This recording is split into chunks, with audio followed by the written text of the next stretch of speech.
All I have for you is a word. Tenet. Salut, c'est Descartes76 pour une nouvelle vidéo. Aujourd'hui, je vais vous parler de Tenet de Christopher Nolan. Alors, pas forcément faire une critique et analyse du film, mais vous déclarer mon amour pour ce film que j'ai vu 2 fois déjà. I'm Rachel. Deckard. Pourquoi il faut aller voir Tenet au cinéma dès aujourd'hui? Eh bien, après plusieurs mois de confinement, c'est enfin le film original de l'année que l'on attendait. Donc, de la part de Christopher Nolan, réalisateur de Inception, Memento, Interstellar, mais aussi la trilogie Dark Knight. Alors, oubliez tout ce que vous avez vu auparavant. Ce film est un grand film de cinéma avec tout ce qu'il faut d'action, de rebondissement et de mystère. Alors pourquoi cette vidéo? Bah ça fait 3 jours que c'est sorti et je vois que Tenet se fait un peu massacrer par les critiques, mais aussi les youtubeurs, alors que l'on devrait défendre le cinéma de qualité.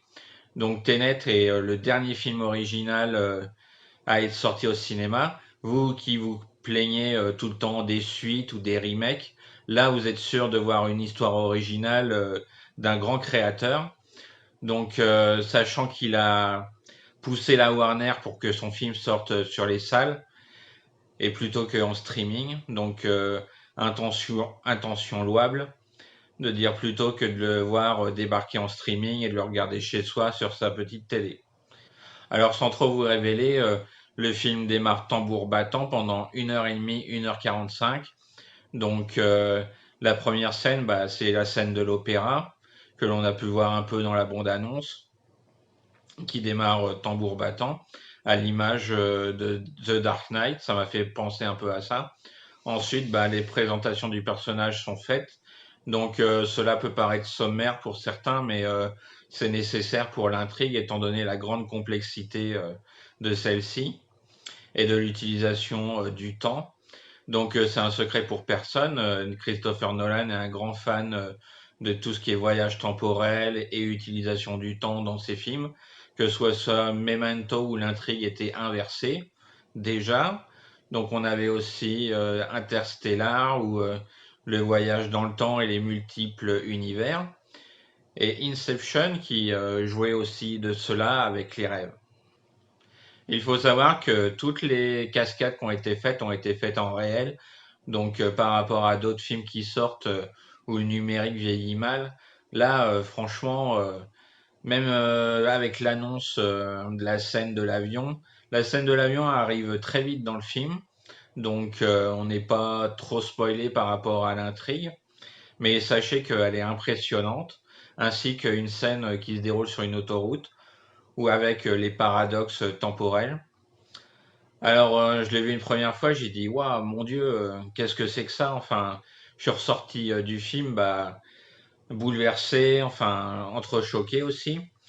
Comme l'avait fait Matrix à l'époque, pour vous dire, de dire, j'étais sûr d'avoir vu quelque chose de mémorable. Alors, j'aime pas trop le bashing qu'il y a fait actuellement sur le film, enfin, alors que c'est un film d'une grande envergure. Christopher Nolan a mis toutes ses tripes dans ce projet. Rien qu'à vous pouvez regarder le making of qui est en ligne que Warner a mis ces jours-ci. Alors concernant le box-office, apparemment les avant-premières ont très bien marché, mais malheureusement il n'y a aucune communication des chiffres de la part de Warner. Donc on attend la première semaine.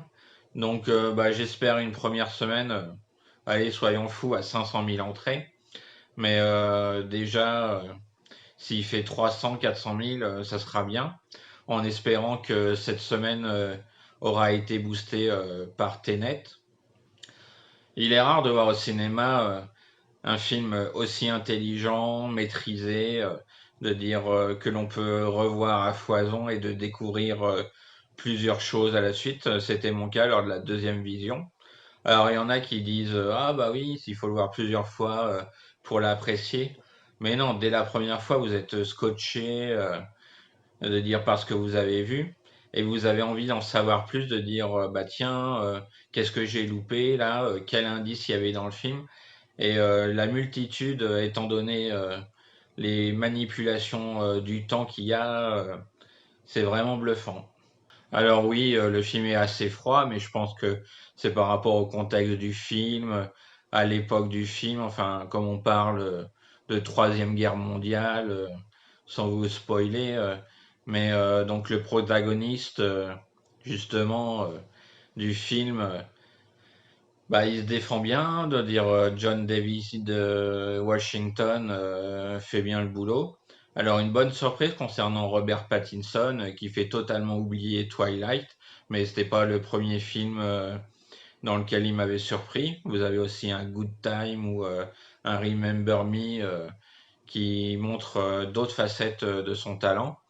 Mais alors surtout la grande surprise c'est Kenneth Branagh avec ce maniaque russe donc qui cherche bah, l'élément principal du film. Donc, que ça soit en VO ou en VF, il y a un très bon travail.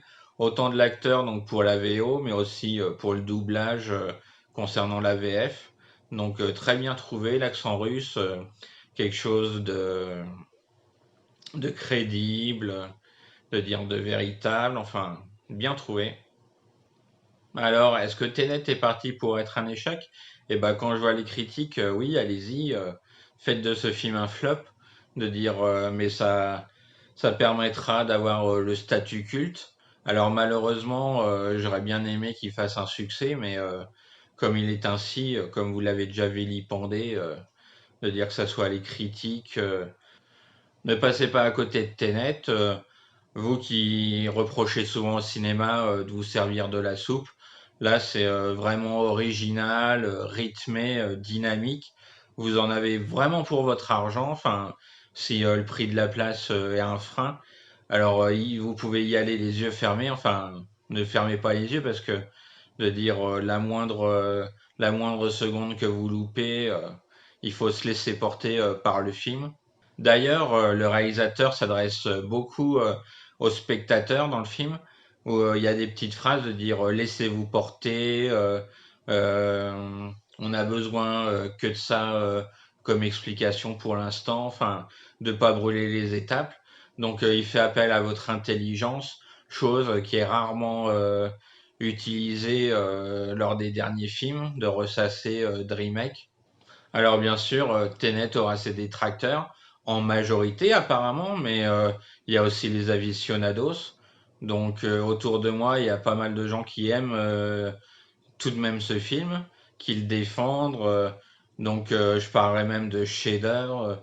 Après, faut penser que bah, l'industrie du cinéma actuellement va mal. Si vous avez envie que ça se fasse bouffer par le streaming, bah allez-y, hein, n'allez pas au cinéma, hein. Attendez qu'on vous serve sur Netflix des films de seconde zone, des séries B. Puis après, vous vous plaindrez que vous n'avez pas votre lot d'émotions, mais ça, on en reparlera. De dire, repensez à tous ces films qui n'ont pas fait de succès à l'époque, que ça soit bah, Blade Runner, Fight Club et le statut culte qu'ils ont aujourd'hui. Je pense qu'on va assister à la même chose pour Tenet. Dans 20 ans, on en reparlera. De dire, ça sera une pièce maîtresse du cinéma du 21e siècle, étant donné que majoritairement les films sont faits avec des effets spéciaux de synthèse, alors que là, on est sur de l'original. N'hésitez pas en commentaire à me dire bah, le dernier film qui vous a plu, qui vous a fait vibrer, surprendre, de dire dans lequel ça vous a retourné la tête. Donc moi je vous donne un seul mot, c'est Tenet pour, euh, pour garantir ça.